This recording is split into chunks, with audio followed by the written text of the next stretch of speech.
Okay, I'm going to talk to you about truth and concealment. History presents itself as an attempt to tell us something about the past. But in fact, it hardly does so. In most cases, it is there to conceal our shame. This is very important to understand. For instance, Jewish history hardly tell us what really happened in the past or try to explain us why Jews suffer. What it does, it tries to conceal the fact that wherever Jews go, a disaster is about to happen. Look at Jewish history. It's an endless chain of holocausts. But Jews are not alone. Palestinians, after 100 years of Palestinian struggle, national struggle, they achieved nothing. Palestinian history is an attempt to conceal this very embarrassing fact. What about the Brits? British, you know about them, they used to be here as well. And they tried to conceal it. Brits got a lot of genocides to their names. But you won't find any of those genocides in any British museum. In the British Imperial Wars Museum, they dedicated a full floor to genocide, but it's the Nazi Holocaust. And what about you? You have a Holocaust museum pretty much in every capital, which is an attempt to conceal the pain that you inflicted on other people. It is very simple. But how does it happen? How does it take place? Who manages the concealment? Who takes care of it? This is a big question. In order to understand this question, I'll talk about Palestine and the Palestinian solidarity discourse. I believe that a lot of people here support Palestine. And I'm going to annoy you. I'm very good at it. I make a living out of it. But it is very embarrassing. And I believe that the way to improve the situation, our situation, the situation in Palestine, around the world, is to start to understand how concealment works. We will look now into each of the Palestinian solidarity main terms that we employ when we look into this conflict. Zionism. Just before I spoke, there was a lady who spoke about Zionism. Zionism has very little to do with Israel. Sounds surprising. In case people you don't know, Zionism was the promise to bring the diaspora Jews to Palestine and to establish a Jewish state.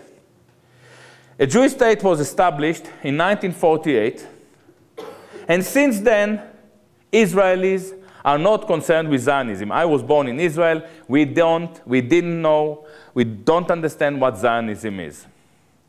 Zionism is very significant for diaspora Jews because it allows them to identify with Israel or to identify with its opposition. But for Israelis, it doesn't mean a thing. So you tell an Israeli, I'm an anti-Zionist. So oh, this is, and what do you have for breakfast? They don't understand what is the problem. Why do we use the word Zionism? Because Israel, in fact, defines itself as the Jewish state. And it puts Star of David's on its airplanes and tanks. So if we really want to understand what Israel is, we have to ask what is the meaning of the Jewish state? What is the meaning of Jewishness? But asking this question, something that I do all the time, really offends the Jews. And the last thing that we want to do is to offend the Jews. To offend the Jews, it's a suicidal attempt. So we speak about Zionism. We lie to ourselves, to the Palestinians, and to our listeners. It's a myth. Colonialism. We like to call Israel is a colonialism, Zionism is a colonialist movement. No, no, nonsense. Colonialism, as you know very well, is a clear material exchange between a mother state and a settler state. Am I right? Yes, I am right. In Israel, it is a settler state, but where is mommy? No mommy. Now we have kind of a bit for a while American mommy, before we had French, British, you know. In colonialism, you cannot kind of change your mommy every three weeks. It's not colonialism. It has nothing to do with colonialism. It is a unique project of people who come back after 2,000 years and say, sorry, you have to move, I've been here before. Quite unusual. I live in Britain. I still don't speak English, but I managed to memorize a lot of text. I live in Britain, and I asked myself one day, what would have happened if a bunch of Italian lunatics settle in Piccadilly Circus and start to dig and to build and, you know, and after a week, some people tell me, what are you doing? You know, this traffic jam, this is the center. They said, we are the Italians, the Romans, we come back. They wouldn't get away with it. So why do we call Israel colonialism? Because we don't want to offend the Jews. No, we really don't want to offend the Jews. If we call it for what it is, the Jews would be devastated. They much prefer to be like Britain, France, Portuguese, Spanish, Dutch. But no, the Jewish settlement project is a unique project that is driven by racist inclinations, nationalism, religious, we can talk about religion. It's quite complicated to understand because it's an atheist movement. In fact, it is very similar to Nazi expansionism. Now, if you say the truth, it's really going to offend the Jews. Another nonsense, apartheid. Apartheid is a very system of exploitation that is driven by clear racist intent or racist ideology. But Israel is not apartheid. They don't want to exploit the Palestinians. They want them out. Yes. Israel is an ethnic cleanser. Israel is an ethnic cleanser. Racist, ethnic cleanser driven by nationalist ideology.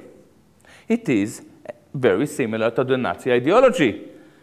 But we cannot say it because we would offend the Jews. The Jews. You also don't want to offend the Jews. Listen, I was a Jew and I'm happy to be offended. Now, it is very important sometimes to tell the truth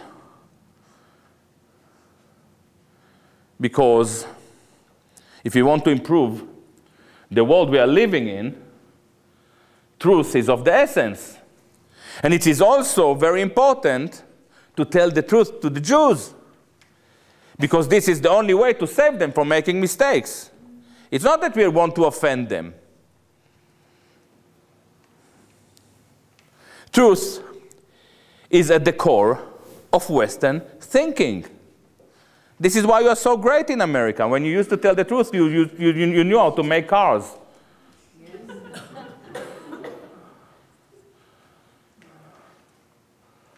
Okay, but how did it happen to us?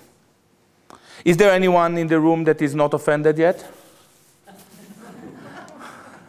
Okay, I'm getting to you. I'm getting there. I'm getting there.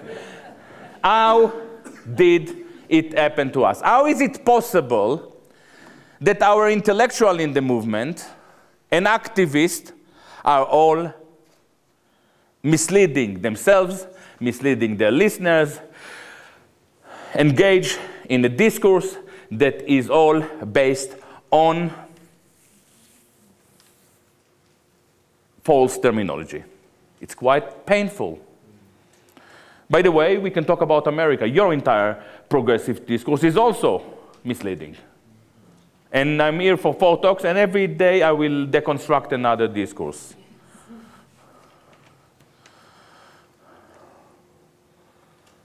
I really looked into it, and I think that I know where the problem is. In the right, or within the right political discourse, traditionally, we have a clear dichotomy between scholarship and activism. What is activism?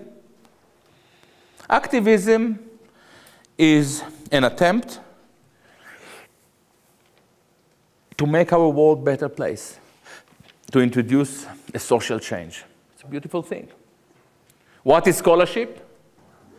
Is an attempt to reach at the bottom of things, the truth.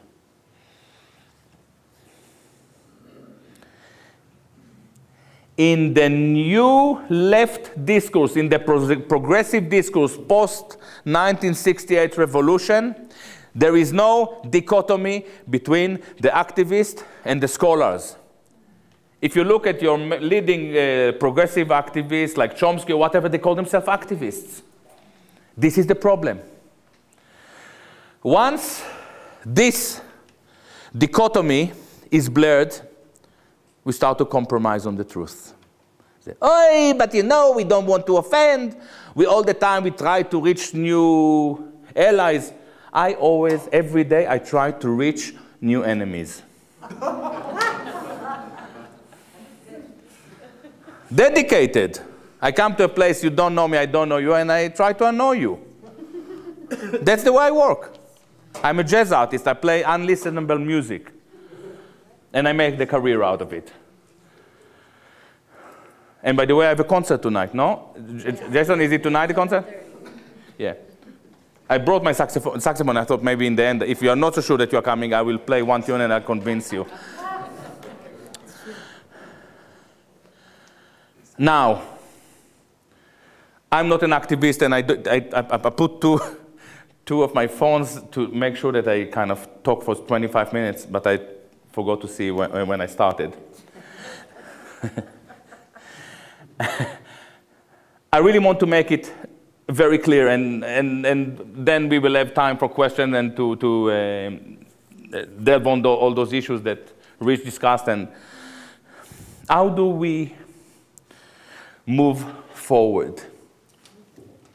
How do we move forward? Activism? Pickets? Demonstrations? No. All this culture of demonstrations and pickets achieved nothing. Right. Nothing, and for a reason. How can it achieve anything if we don't even shout the truth?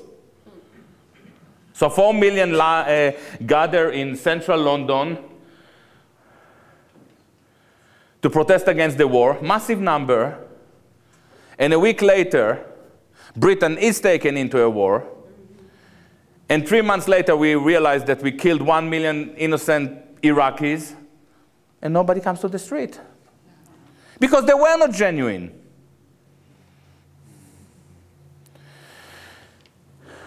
We can move forward. It is very simple. There is one reason that you cannot tell the truth, and this is actually in conflict with your Constitution, with the First Amendment. To be American is to be able to tell the truth. It's a shame that you get kind of an Israeli Brit to tell you that this is what it means. Your biggest enemy in this country is political correctness. Yes. What is political correctness? Political correctness is a political stand that doesn't allow political opposition. Ladies and gentlemen, this is exactly the definition of dictatorship. But political correctness is far worse than dictatorship. Because in a dictatorship, you know that you don't like Hitler, or Stalin, or Benjamin Netanyahu. But in political correctness, it is you. It is you who suppress yourself. Yes. It's a self-castration. The only way forward, and this is the only way forward, is to dig and to understand what is it that made this country into a great country. And this is the First Amendment. Freedom of speech. The ability to stand up and to say what you think. So if it's not Zionism, it is the Jewish state, you have to stand up. And if your labor, production, is kicked out of the window, and you want to understand why it happened, this was the most productive country on this planet, and it isn't anymore. You have to ask yourself, why? Who were the people? Don't try to offend anyone. You're helping yourself, and you're helping the people who actually dismantled your economy. This is your duty as people. Last year, and this is why I want to end. Last year, in June, I gave a talk in Ann Arbor. For many years, I wanted to visit Detroit. I've been there in the 80s, and it wasn't. I'm a musician, you know, it was a very special experience for me. Ann Arbor, 30 miles from Detroit, 25 minutes. A friend took me. It is the most devastating place I've ever seen in my life. Ann Arbor or Detroit? And Detroit, sorry.